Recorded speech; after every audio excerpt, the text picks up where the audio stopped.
Rahayu, Rahayu Sagung Dumadi, Om Swastiastu, Namo Buddhaya, Salam Kebajikan, Salam Hong Ulun Basuki Langgeng. Assalamualaikum warahmatullahi wabarakatuh. Pemirsa Cahaya Batin, ketemu lagi dengan saya Cak Monyong di pintu gerbang kesadaran bangsa Nusantara. Hari ini sesi yang cukup luar biasa. Narasumber kita adalah seorang maestro pematung hebat Indonesia yang berada di Jawa Timur, tepatnya berada di Mojokerto, di Trowulan. Tempatnya namanya Selo Aji. Selo Aji. Jadi selo itu batu. Aji itu bisa diartikan nilai atau harga diri. Jadi dari sebuah bongkahan batu menjadi nilai seni yang ada nilainya. Oke.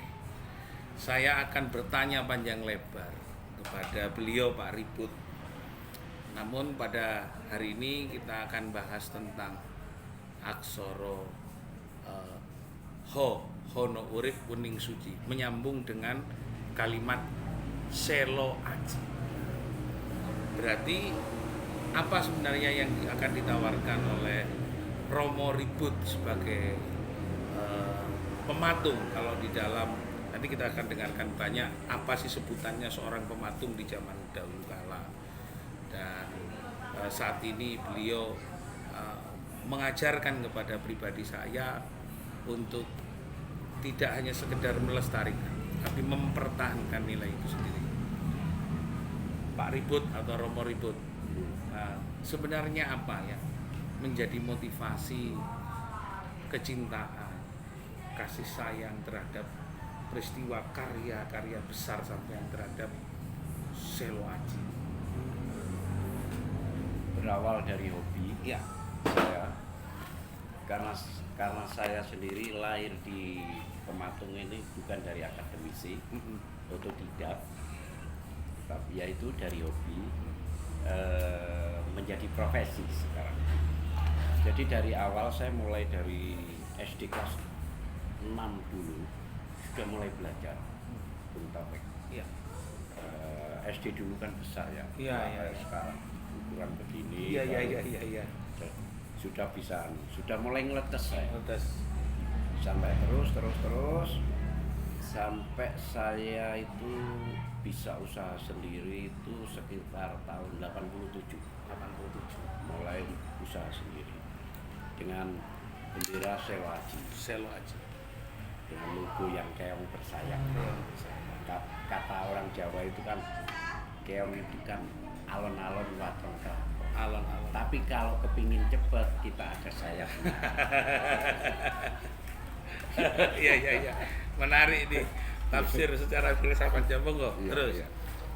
Di situ dan sampai sekarang termasuk di Selo Aji juga beberapa kali ditempati teman-teman pegiat budaya. Satu misal untuk pameran, bedah buku, dan lain-lainnya. Untuk profesi saya sendiri, saya dari dulu itu sudah memang kecintaannya di situ. Ya. Jadi dulu itu saya sampai belajar detailnya sebelum susah mencari katalog seperti sekarang yang ada di genggaman kita. Itu saya mondar-mandir ke museum dan pakai sepeda ontel. Jadi untuk ngamati satu ukel yang disumping atau apa itu saya bawa pulang. Itu yang referensi saya. Dan tidak tahu ya kenapa pematung bisa berada di Trowulan.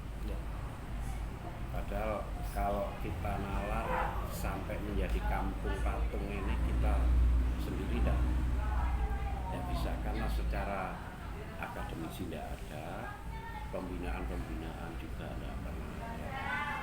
Jadi secara mengalir. Tapi kenapa bisa di Trowulan?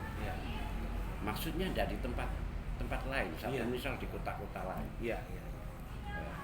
Itu yang Untuk patung-patung saya yang paling khas patung saya itu patung klasik Majapahit. Klasik Majapahit Ya. itu khas ya. Ya. Satu misal patung Ganesha, patung Wisnu, Airlangga, Siwa, Parwati, Ratna Paramita, dan lain-lainnya. Ya, gitu. Ada kesulitan mengimplementasikan mengekspresikan visualnya atau mencari detailnya itu pada tahun berapa sudah bisa ketemu dengan visual yang perfect? Kalau kesulitan pasti ada, pasti. Yang namanya kita nggak ujuk-ujuk langsung langsung ketemu dengan Ya. karakter yang seperti itu. Jadi ya perlu waktu memang. Ya. Tapi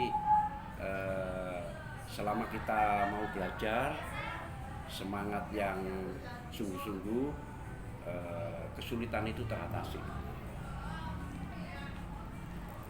Pemirsa Cahaya Batin, ingin saya sampaikan bahwa Romo Ribut belajar dari entitas masyarakat yang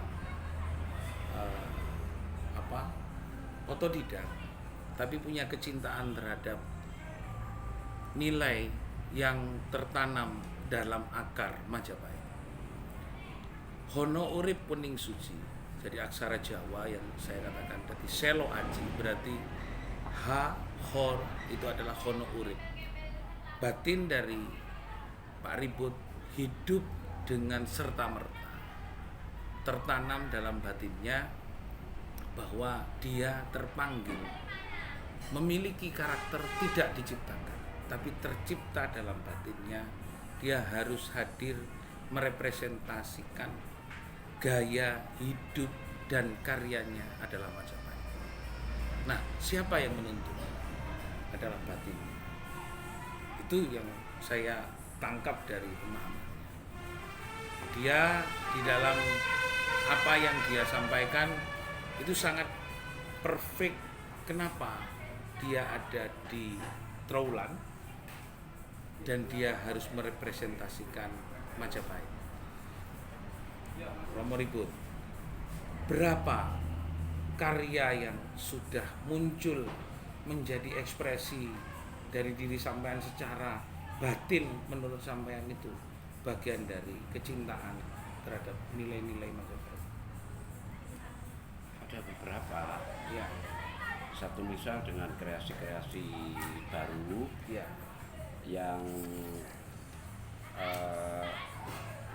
yang dipakem itu tidak ada, tapi kita tidak keluar dari konteks. ya. Jadi Gerimis.